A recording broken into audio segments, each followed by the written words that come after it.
2, 3. Testing 1, 2, 3. Can you hear me? 1, 2, 3.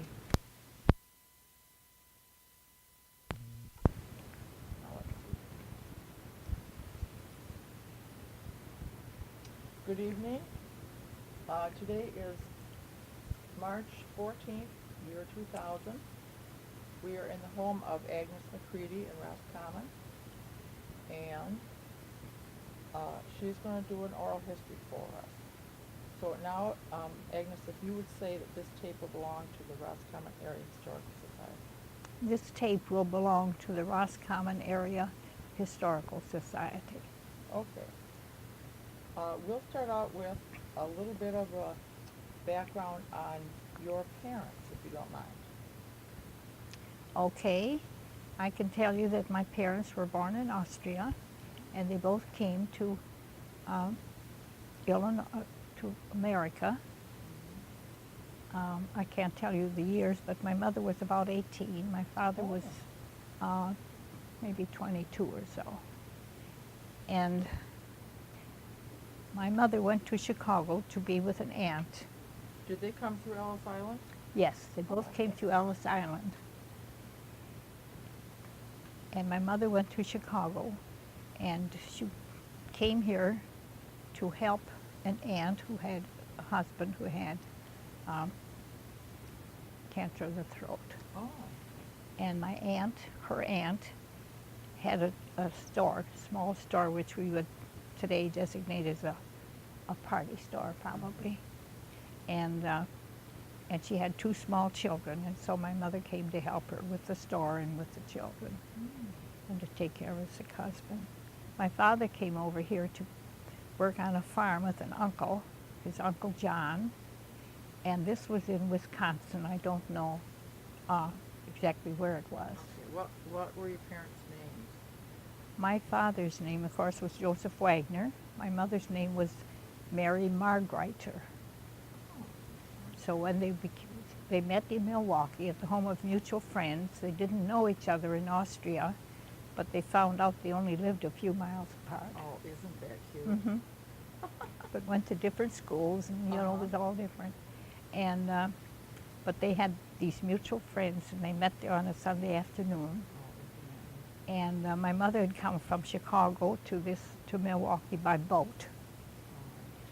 So my father went home with her by boat that night and came back.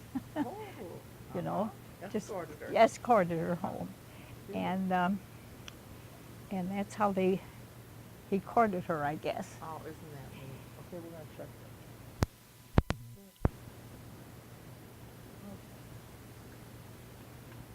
So how did you end up in?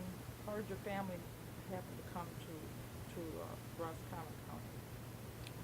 Or Well, actually, they didn't come to Roscommon County, did they? They came to Roscommon. No, they came to Roscommon County. Mm-hmm. Well,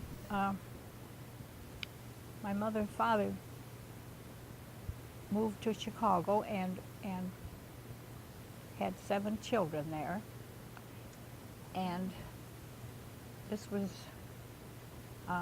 during the First World War period. And after the war, during that time, prices got really high. And Dad and Mother decided living in the city was a large family was quite expensive.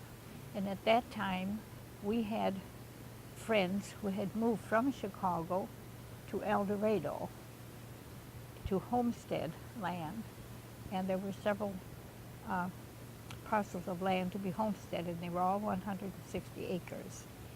And one of our friends wrote to us, or to my dad, and told him that there was one parcel of land, 160 acres, left there in the area to be homesteaded, and suggested that we come, that he come and look it over.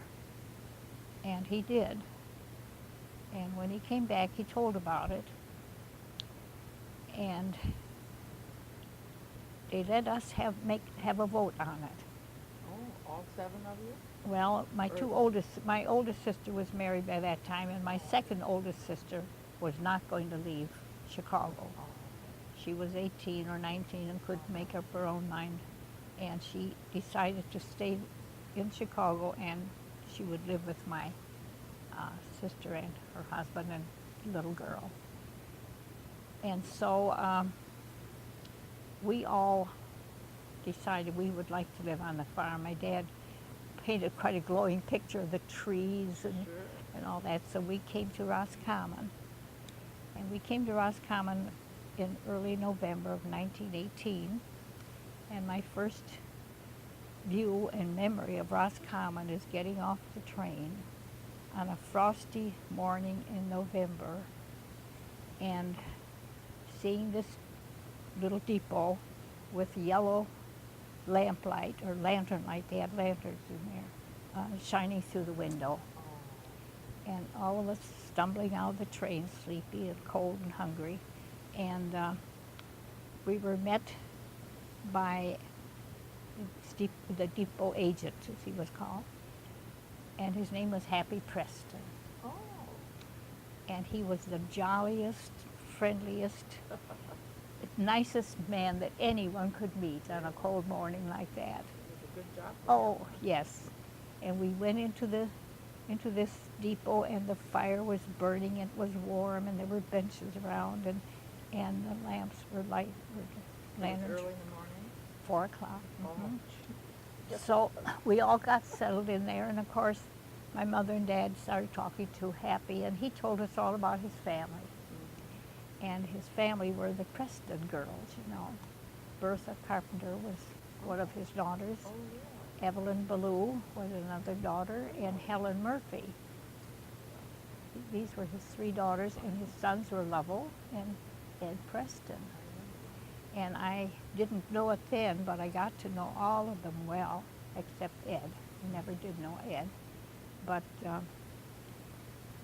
in later life, I knew all of these children and really became very fond of them. We're all good friends with all of them.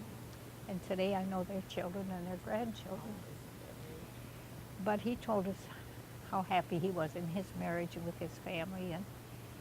And my mother and dad couldn't wait for a cup of coffee or something warm, you know, so they asked when the hotels or someplace would open up a restaurant where we could have something warm to eat or drink. And I don't know if it would have been the Northern Hotel or it was a hotel close to the depot. This was 1918. So I don't know which hotel would have been in existence then, but they said they would be open at 6 o'clock and would be making coffee. So we were all over there as soon as they were opened up and had something warm. Of course, as children didn't have coffee, we had something. And then we had to wait for Mr. Weber, who was our neighbor and who was the man who'd written us about the homestead, which was next to his. Oh. And he came with his team of horses and a big farm wagon to take us to his place because we stayed there for 3 weeks before they... Did you have all your clothes with you on the train? I guess so. All your belongings? We didn't have all our furniture, I don't think. I think that came by freight later or something, you know, and they probably put in the warehouse at the freight depot until we could pick it up. But this homestead had been occupied by a man and his wife, and they had a small house on it and a barn, a nice big log barn. So yes, there were about 10 acres or so cleared. And but the wife had died and the man had committed suicide. So it was up again for the taking. And so they had to, I think they built on 2 bedrooms or something before we moved into it. And so we stayed at the Webers until it was ready for us. And I remember that first winter, it was exciting for all of us. Oh, my God. Well, you must have started school right away. School was right at the corner of the Weber property, which was about 1/8 of a mile from our house. we could see the house. Her mother said it was so nice to be able to see her children walk to school and walk. We all came home for a hot lunch. And, but of course at that time, that first winter, we didn't have any cows or horses or chickens or dogs or cats or anything, just us, you know, because we just knew. But I don't remember too much about it, except I remember I didn't like school. Oh dear.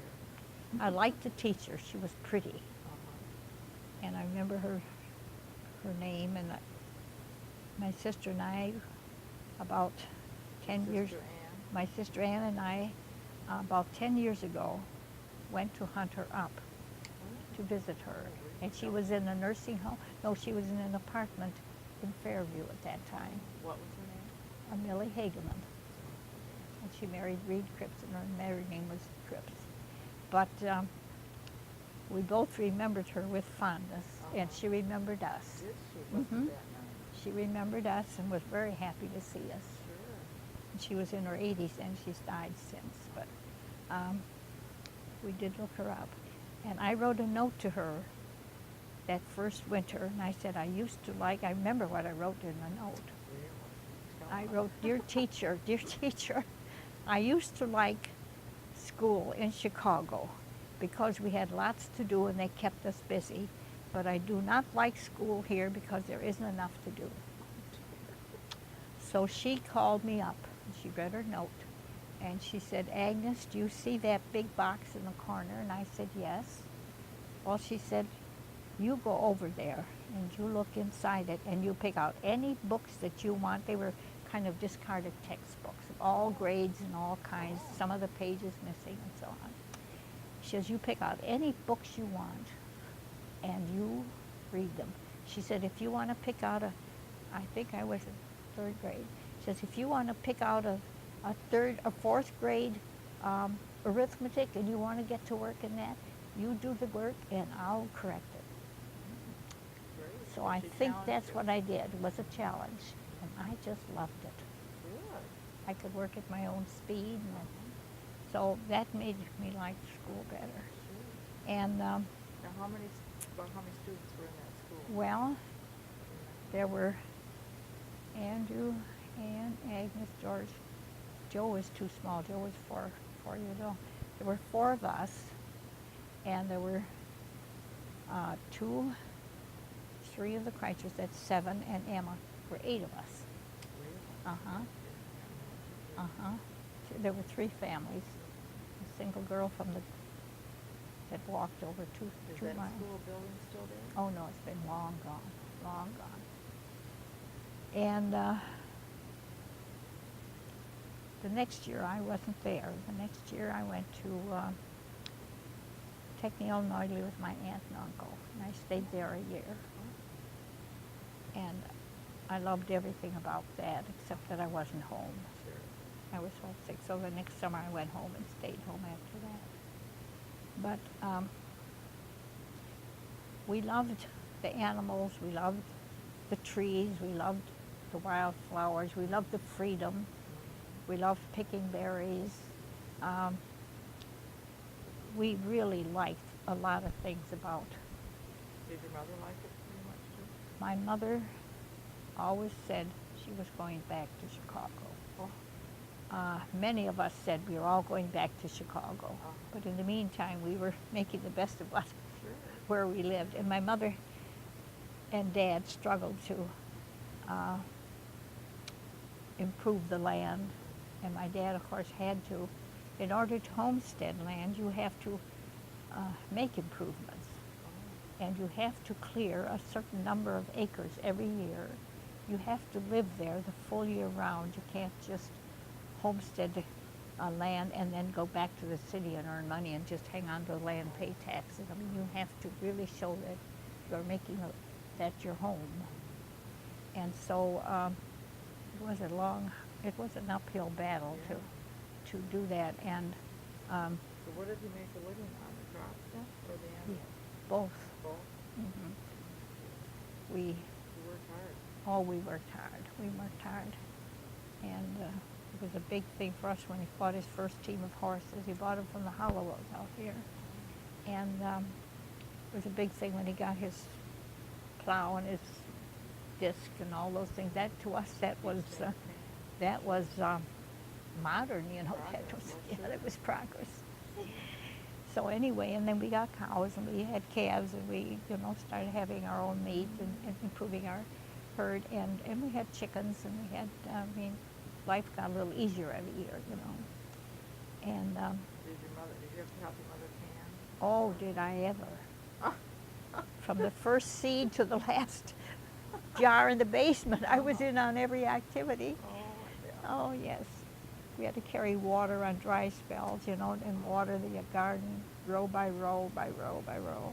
We had to pump the water. No, our food was precious to us. We worked for it. But we had the best. It was all organic, all fresh, and all fresh canned when it was fresh picked, you know, really the best. Tell about when your dad would let you come into town with him. Oh, yes. When we were first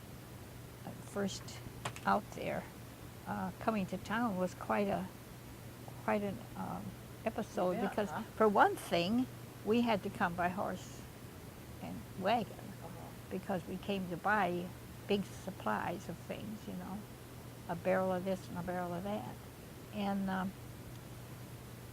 and we didn't come often, so it was a real treat. And Dad would take one of us children for a treat, so it came my turn, and it was a day in June, and I was just beside myself. I could hardly stand it that I was going to town. I was the chosen one. And I don't remember any other trip after that. I just remember this first trip to town with my dad after we moved out. Like it was yesterday.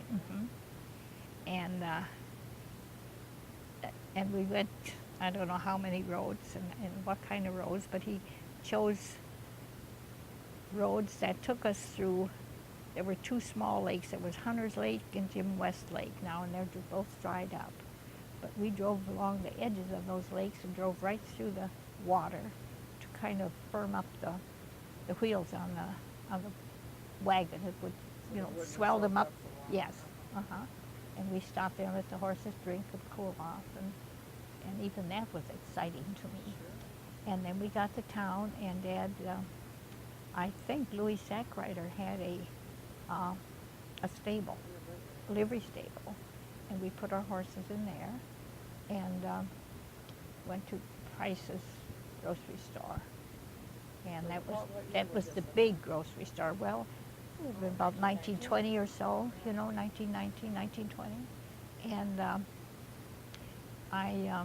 and we had a list, you know, a whole page long, because we had to stock up for a long time. We didn't go to town very often, and there was a big family. And everything was, Mother did everything from scratch, you know. You didn't buy quick fixes in those days. Everything was done from scratch, so we had to buy lots of lard and lots of flours and baking powder and sugar and, you know, all the things you started from scratch. And we had to wait a while for the horses to cool off and for all these things to get filled in the grocery store. And in those days, you gave the man your list. You didn't run around and pick things out. They did all the work. They did all the picking out, and so we just had time on our hands. So Dad and I took a walk. We walked all through town, and I was so excited. Here we were going all up, down the street, and my father and I were walking, and I just loved my dad, and I was so proud to be walking with him. And I remember walking under down the streets, and they were not paved. I don't know whether even Main Street was paved in those days. This would be going way back. I'm not sure. I know the side streets weren't, because I remember the street as being the one that impressed me most, and I felt was most beautiful. And all my life I remember that my dad and I walking, I guess right down the middle of the road maybe,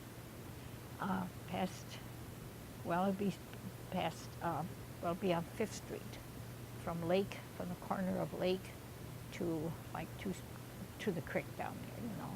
Houses on both sides and trees that just made an archway over the road. It was just beautiful. And I can remember the sunlight and the dappled look on the road, you know, sunlight shadow. And we walked past a house, and it was the house second from the corner. McCredie's was the corner, and then the house next to that was Summers. So the door was open, the screen door was there, and I could hear someone playing the piano. My dad and I just kind of paused and listened.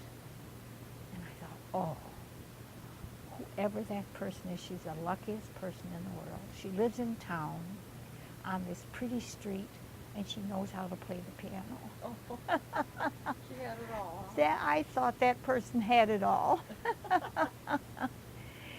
And I never did find out who that lucky person was. But I thought that was somehow one person I envied. And then when it came noontime, I guess Dad bought some sardines and maybe some cheese and crackers. We went down the river and ate. We had our lunch. And it was just woods then, you know. River started too early. Oh yeah, I was a river lover. I was always loved water. And so then I remember loading up, you know, Dad picking up, getting the horses in the wagon and driving up to the store, and the clerks and everybody coming out and loading it up.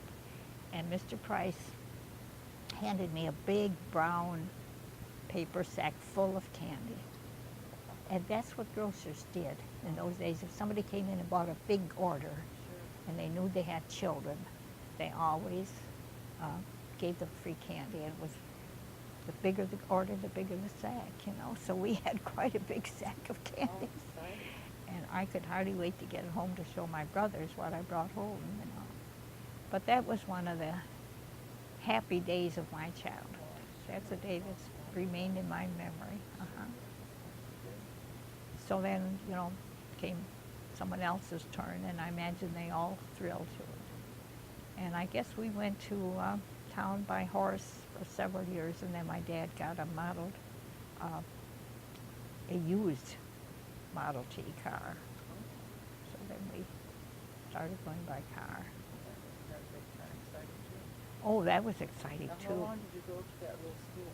Oh, I think only 2 or 3 years. Then we went to Missouri, and we had to go by horse in the wintertime, horse and sled, which had a covered way. How far was that? Well, Like 5 or 7 miles? between that, 5 or 6 miles, and the roads were not plowed. What's it worth The roads were not plowed, and you just, well, we didn't go across fields. We had to follow because it was all woods or it was fenced. And but we had to actually get out of the sled at times because the horses were just jumping through the snowdrifts, and we had to walk back of the sled and sometimes almost push it. It was really tough sometimes. Yeah. And but I don't remember that we ever missed a day. We went when you couldn't see. There was such a whiteout across the field, and the horses would be. My mother would wake us up at 5 o'clock, and she'd say, "You have to get up today. There's a storm, and they'll be picking you up early." And it was our neighbor the Kreitzers, who had children to go. They were just the two families. Are you saying Kruever? Uh-huh. And Did they take turns taking the kids in? oh no, it was his job. He got paid for it by the month. And he did that for years and years. So anyway, So in Luzerne, was that a bigger school? yes, 28 of us there. 8th grade, 1st grade through 8th grade. Wonderful teachers, really wonderful teachers. And how they all did it, I don't know. But they got everybody had to learn. I mean, you had to know. You weren't passed until you knew everything that you're supposed to know. And you got flunked if you didn't. There weren't too many flunked. But, and then 7th and 8th grade, you had to pass a state exam. And you had to be, you got the same questions that was asked of every 7th and 8th grader in the whole state that came from larger schools, Sure. But we had to answer. Wonder what happened to all that? I don't know. It was a good system. It was a better So system. did you go there through your 8th grade? Yes. then? Oh, yeah. Then where did you Yes. go? Bingo. Oh, well, you did all right then. Great. So then Well, I want to hear about your first date with Evan. my I first. love that. You want to tell that story? Oh well. That's such a good story. Well, let me see. I'm trying to think how we met. Well, every one of us kids had to learn to drive the car. When I was 14, my dad said, "Okay, you're going to have to learn to drive the car now." Fathers wouldn't say that today. They shudder with it. But we lived in the country, and Dad said, anything could happen. We might need someone to go for help. And up until now, he was the only one that drove the car. So anyway, I was chosen. I was. Mother didn't learn? No, my mother never learned. Mm-mm. My mother was not mechanically minded and wasn't interested in it, didn't want it. I don't think she even liked to ride in cars too well. No, I don't think she did. Anyway, we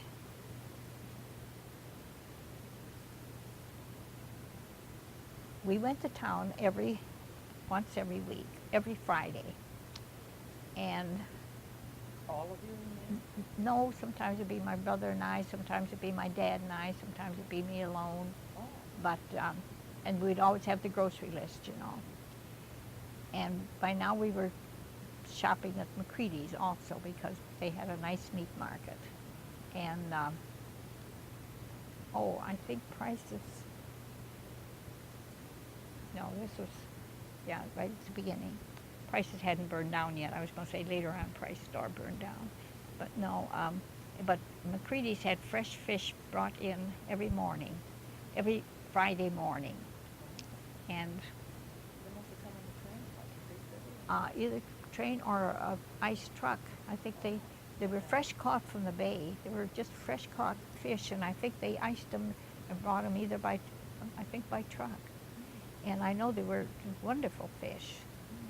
And I don't know now what kind of fish they were, whether they were walleye or perch or whatever they fish down there. But anyway, so we went to McCredie's for fresh fish every Friday for sure. And I always had my grocery list, my meat list from the McCredie's. And some of the other things we bought at Prices because we had shopped there for years, but I always got the meat and fish from McCredie's. And I was the one that always went there. So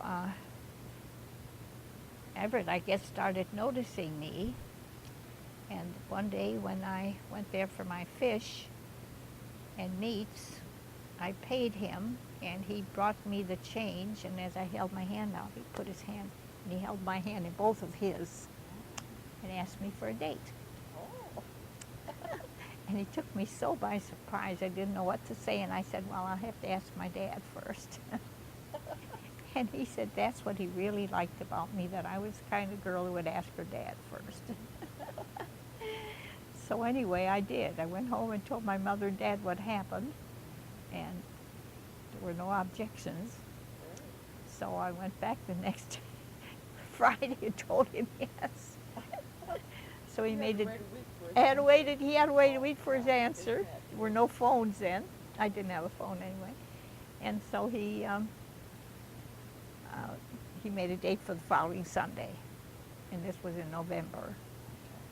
And he came in a beautiful new car. It was a green car with black leather seats. It had to be leather because there was no vinyl then. And the car was, the name of it was Nash, and was made in Wisconsin. Nashes were made in Wisconsin. And he had bought it in Flint. And I didn't even know there was a Nash car. But it was beautiful. I was really impressed by it. So we were going to West Branch. It was our first, we were going to hear one of the first talking pictures. Oh, And this was really something, A you big know. deal, I was yeah. all excited Well, talking. sure. And nobody up here, hardly anyone up here had heard anything like that. So we stopped in Roscommon and picked up Abe Mead, and he was dating Evelyn Preston at the time, who was boarding at the Richardsons because she was teaching school there. Oh, okay. So Evelyn Preston and Abe Mead were with us. And we got almost to West Branch, going over some of those hills there, and the car started steaming up. And it just boiled. Oh, it was just steaming like crazy. So then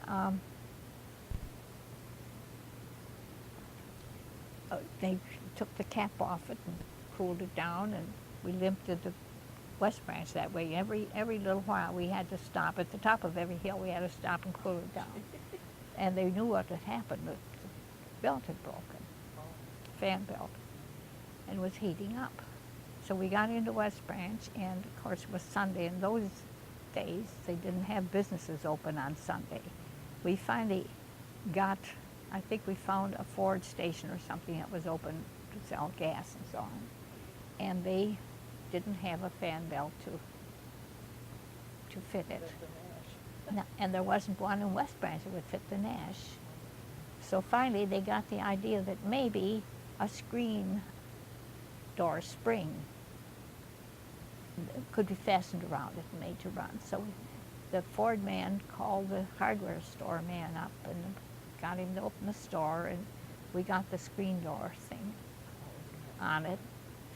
By now it was late because we'd stopped so many times before we got to West Branch. So we had supper, and Everett bought steak dinners for all of us. And we were all ravenous. We all ate our steak dinners, and we started home. And so there was no show. Oh, no. Oh, dear. It was, we didn't even stop for a show in West Branch. It was just too late. And we didn't know how, you know, we had just to get home. He had to take me all the way home yet. So we started out of West Branch, and for a little while it worked, and then it started slipping and slipping and slipping, and it just didn't work. So we lived down home, all the way home. We got Evelyn at her place, I know, 1 o'clock or something, and got to Roscommon, I think, around 3 o'clock. We got to my house at 5 o'clock in the morning. My first date with Everett, and my dad was up and raring to go. Oh, dear. His daughter was out all night. Oh, he was ready to go to town and see what had happened. Oh, yeah, he was very sick.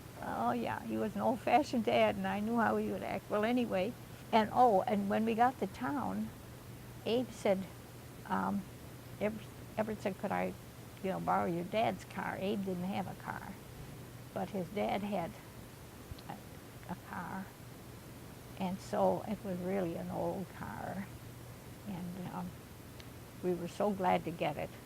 And we went home as we drove in the car, in the yard, in this old car, and my dad had seen the green Nash in there, all shining and new, and here we come limping into this.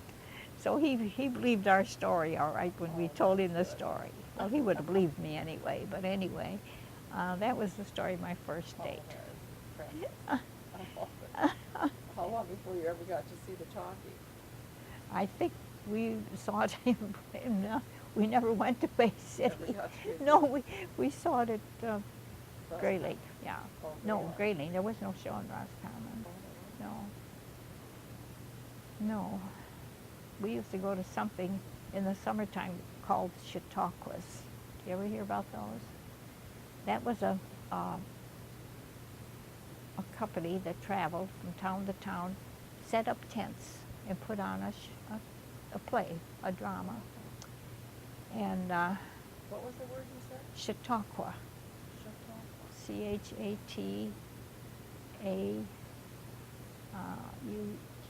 or something like that. Chautauqua. Mhm. Never heard that term. Oh, and that was exciting. Sure. I don't know Like what how you many paid. people would have been in the Oh, cast? in the cast, maybe 12, 15. Really? Be quite a few come moving, then they'd have their movers and things. And they'd have one, they'd show it in Roscommon, they'd show it in Mayo, and they wouldn't show it maybe in a place like Grilling where they had to show, but they used to go to the places like, you know, little towns where they didn't have a theater. And they always showed it, I think, twice on a Sunday. They would show it in the afternoon and in the evening again. Isn't that neat? Mm-hmm. So, but that was in the late 20s, early 30s? Uh-huh. Mm-hmm. I don't know about early 30s, but it would have been in early 20s, Or the mid-20s. Depression. Yeah. Mm-hmm. So when were you married? Well, then Everett and I went together for, our first date was in 29, November 29. We were married in September 31. Oh, that was Mm-hmm. And we had a nice home wedding, and there were 13 at our wedding, nice. just families and a friend or two. And we went to Petoskey on our honeymoon. Did you still have the knack? No, he'd gotten a new car. He'd gotten a new Chevrolet. And on our wedding day, we started out after the wedding. We were married at 2 o'clock. And I know about 4:30, 5 o'clock, we started out to go to Petoskey. And we got to Grayling, and the car stopped. Another car story. And we didn't know what to do with it. We called Bertles. We had bought it from Bertles. Called them, and they towed us back to Roscommon and worked on the car until 9 o'clock that night. So we had dinner at the McCredie's house, and here they thought they'd gotten rid of us, you know. And we felt terrible. Just, you know, Well, just sure, kind of unnecessary. disappointed. Yes. So anyway, The wedding had been at your folks' house. no, it was up there Oh, was on that the the hill. McCredie house? Yeah, in the Oh. living room up there. Oh. Hmm. And so we, and the Bertles brought the car, you know, drove it in, and said, well, it's okay. So we got to, we got as far as Sheboygan, Oh. and by now it was about midnight, I guess. I don't know what time we really left up there, but anyway, it was about midnight. And we went in the hotel there, and we went up to the night clerk, and he said, well, what are you doing up here, Mac? And it was somebody that knew Everett from the store. Oh, for heaven's sake. And Everett said, my gosh, he said, I thought we were far enough away from home that no one would know us. Isn't that funny? So we just spent the one night up there, because that isn't where we wanted to be or where. So we went to Petoskey, and we found a beautiful bed and breakfast place. Oh, And we went in there, and it was just a lovely place. We had the whole upstairs to ourselves, beautiful. And this was in September, so their tourist season was over, you know. pretty cold. Uh-huh. Mhm. And so, and that's where I had my first permanent. Up until that time, I On your had, honeymoon, you had a permanent? Everett suggested because, you know, I just had my hair, Your hair was so thick. Was it and it cut was long? straight, you know. And I used to curl it, but that wasn't, Yeah. oh, yeah, shoulder length. Mhm. Well, that was exciting. Oh, it too. was exciting, and it was a disaster from my standpoint. They put it on these rods, you know, and then they didn't set it like they do today. I looked like the snake lady or something like that. I wasn't worried about the curl of my hair anymore. No, well, that- But we had a lovely, lovely honeymoon up there. It was just wonderful weather, and every night we went to a place where we saw the sunset. oh, We well, watched that the was- sunset come down, and we had played the radio, and we just had a nice, just beautiful, and wonderful food, and walked by the beach, you know, just Sure. beautiful, uh-huh. Oh, no. And then our last night, we came home by way of Cadillac, and we went to the show there, and had a nice dinner, and came home. We had 63 cents and about 3 gallons of gas. We just Right down to the right bottom. down to the bottom. We had to come home. There was no, we couldn't Oh. afford to stay away any longer. Think of that. But yeah, And then you lived We lived up there. In the McCredie house? Yeah. Everett McCredie had a house that we could have moved into, but it would have had to been finished inside. And when he asked me where I wanted to live, I realized that he lived up there with his father, and Nell had graduated from college and couldn't find a job. It was depression. They weren't hiring any teachers. His mother had passed away in 1925, I think. And this was 31.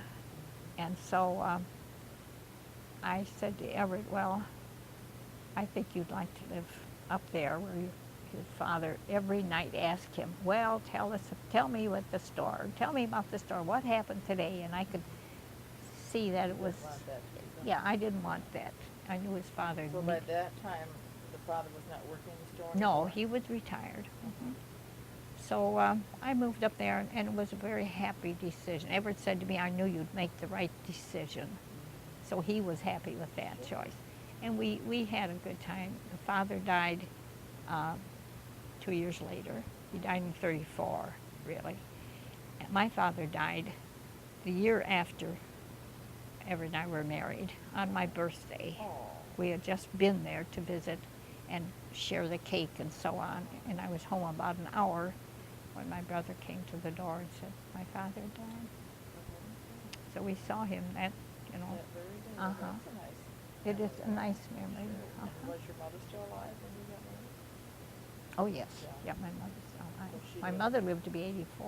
Oh, she lived long. She went back to Chicago. Oh, did she? Oh, yes. She went back to Chicago, and that's Soon where as she your father stayed. died? She never came back. Yeah. She just went, that's where she wanted to be. That's where her heart was. That's where she wanted to be, always. Anyway, and then George went, he got rid of the farm too. George is your brother.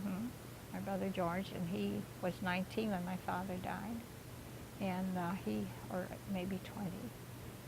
And my father died in November on my birthday, and George just stayed there through the winter. And then in the spring, he leased the farm out. Oh. Just moved right out, So just he took his owned it clothes. for a while yet, though. Oh, he owned it until young. Maybe he just sold it about 10 years ago. Oh. Where did he go then? Did he come into Roscommon? No, he went to not Chicago, but to Libertyville, where my aunt was. Oh.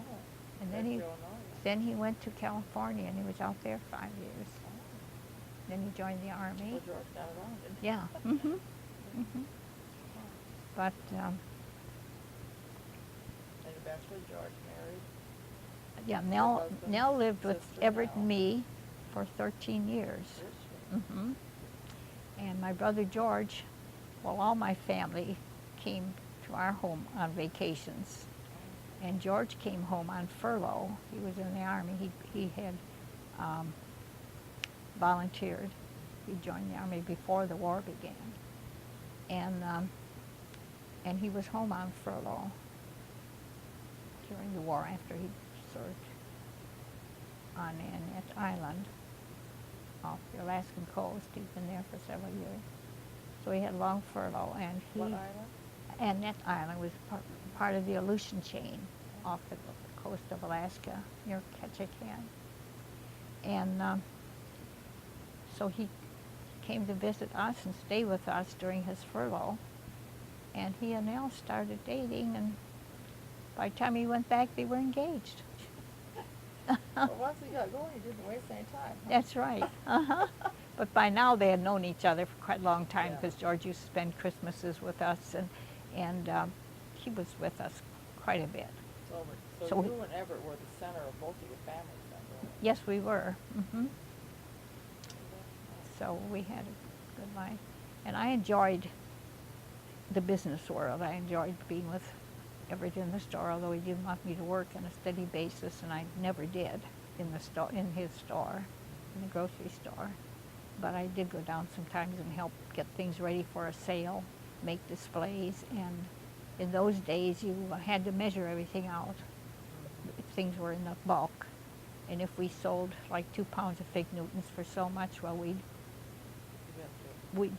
get them Divvy it sacked. out. Yeah. And So how long did you live up on that, on McCredie, at the McCredie farm? First Oh. of all, how much property was there? It was the The- house and what else? 120 acres with 340s along the road. Oh, And we lived up there 17 and a half years. oh, did you? I did, and he lived there longer Yeah, because he lived was in there. McCredie. So And- how long are they the people that built that farm then? The McCreadies have had that farm built, that house? No, no, that was the Johnson place, the Fred Johnson place, and he had a bunkhouse. He had men working for him. There was a real working farm, and those acres were all fields, Oh. and he had quite a farm going. So the Johnsons had homesteaded that, or? I don't know if they Whatever. homesteaded it. I don't know the Johnson But they had the house history. built. They had the house built. It was a big, just a Wonderful farmhouse, you know. farmhouse. There was a lovely farmhouse, but it had no, of course, it had no electricity or water. Or when we lived there until we were there several years, we couldn't get electricity up there. We couldn't have You anything. didn't come out that far from town? No, and it would cost a fortune to bring it out because there weren't enough houses to share the expense. Oh. We would have had, until the Pappenfusses moved up on that corner where the teepee is. Oh, okay. And Charlie put the cabins up and like that, you know. They helped That's pay. that's electricity. Yeah, after that we paid the electricity from Pappenfusses, That Charlie had put to be it. a wonderful event. Was a wonderful event. Yes, that meant that we could have heat and water, we could have a furnace, you know. A lot of things came with that. So we were very happy with that. Sure. But it was a lovely place to live. A beautiful big orchard there. And What kind of fruit? it was all apples. Oh. And Everett's dad, while he lived, when they first moved up there, he decided he would have a little business going on his own, so he had 3 cabins built on that land. And his name was? Benjamin McCredie. And the money that came in from the cabins was his spending money. Oh. That's the way he figured it. But he didn't do any of the work. Who got to do that, Agnes? Well, Agnes, and I did have a helper. I did have a housekeeper up there. Well, I guess. So, because we did all the washing and ironing for the whole store, and they wore white linen coats, white linen pants. They wore maybe 2 or 3 coats, and if they carried, they got the meat in, they'd carry it in, and it would get on their coats. Then they would put on a fresh coat before they would serve the customers. So there was a lot of washing and ironing, and but I didn't mind it. I don't know. It was just part of your I was life. young Sure. and energetic, and it was Still part of my. energetic. You're It not was. young, but you're still energetic. It's part of my life, and I did Oh, it. You know. sure. And we had a good life. Everett and I were married 3 years and 4 months before our son was born. And I remember those 3 years and 4 months as being free and carefree, and Sure. some of the freest years of my life. We were just newlyweds, and I felt kind of unfettered, you know. I bet you were. Uh-huh. It And was did a yours whole younger different- sister come out to see you very often? I Ann don't- was gone by then already. I don't have a younger Oh, I sister. thought you had or no, Joe, your younger brother. Oh, yes, my brother Joe came, yes. Joe didn't like farming. Oh, didn't My brother Andrew didn't like farming. So they left in their teens, or late teens, and went to Libertyville, where my aunt lived. Everybody went to Libertyville. That was their base when they left here. Sure. And while they were looking for work and like that, they could live there and have a home. Is the bear story something that we could share? The bear, What was it? the bull. The bull. That's what it was, the bull. Do I tell you? Don't have to do that. Oh no, I I can't can remember I can how that tell was. that. It's really, it's family remember it was it's cute, family but- legend. Oh, well, we want to hear a legend. Well, after George left the farm, he left everything, animals and everything, and we had this lovely family dog. And This is at the Wagner farm. at the Wagner farm, And elderly. and Pete was our lovely dog. He was a wonderful dog, well trained. What kind of dog? He was part shepherd and collie. He was just one of those mixes. Yeah, he was a beautiful looking dog and so intelligent. And really we loved him. He could find the cows by himself and bring them home by himself, and he could go 3-4 miles to find those cows, and he could tell which were ours by the sound of the bells and probably look at the cows. And so when they saw Pete coming, they knew it was time for them to head for home, and they did. And we didn't even have to go look for our cows. Just send Pete. We'd say, okay, Pete, go for the cows, and he would go. No, he was just a wonderful dog. Anyway, so that we got word from the people who leased our farm, and the man was Myrtle Pappenfuss's uncle. His last name was Vance. Myrtle's maiden name was Vance, and this was a Mr. Vance. I don't remember what his first name was now, but he was an uncle, and I think they had 3 children, 3 boys. Anyway, they sent word that the dog was just pining. He was losing his hair, he was losing weight, he wasn't eating, he was just going to die of homesickness. So I went down out there to rescue the dog, and I got Pete and brought him home. And of course, Nell and Everett were kind of afraid of him because he was a good watchdog. When they came up, he thought they were strangers because I was one that lived there.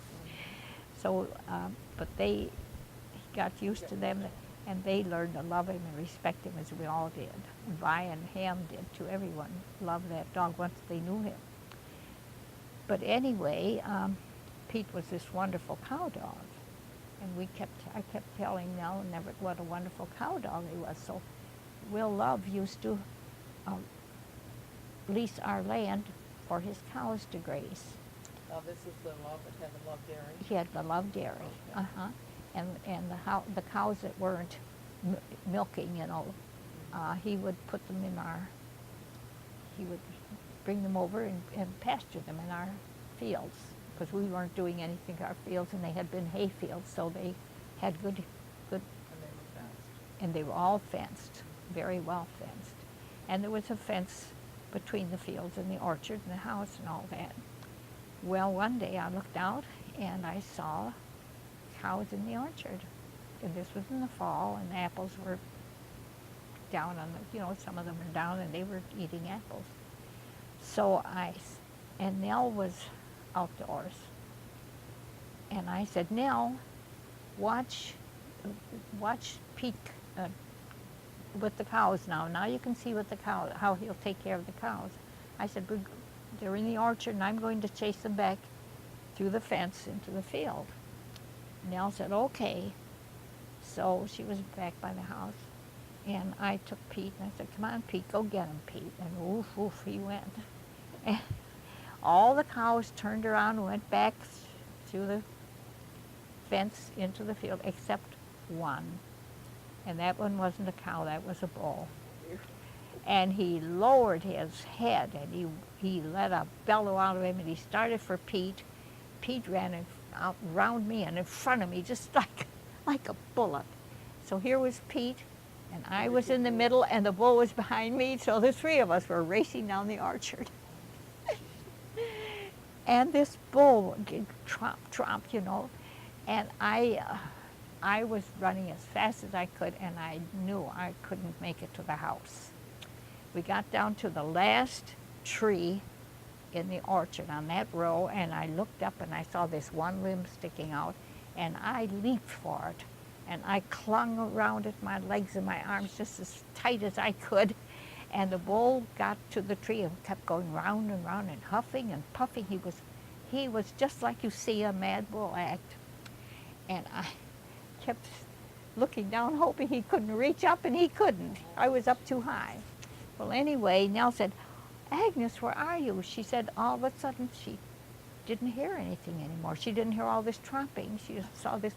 And I said, Nell, I'm up in the tree. So she said, which tree? And I said, this apple tree, the last one. So she said, what are you going to do? And I said, I want you to drive your car down under the tree, and I'll lower myself to the top of it, and you drive us to the porch, the kitchen porch, and we'll jump off and run in. And I said, blow your horn to scare the bull. Well, Pete by now was up on the kitchen porch where he was safe. He was. So Nell did that, and the bull did back off. And I came down on top of the car, and you know, that's a hard thing to cling to. Oh, I thought I was going to slip off that. I was just lying flat, just clinging for my life.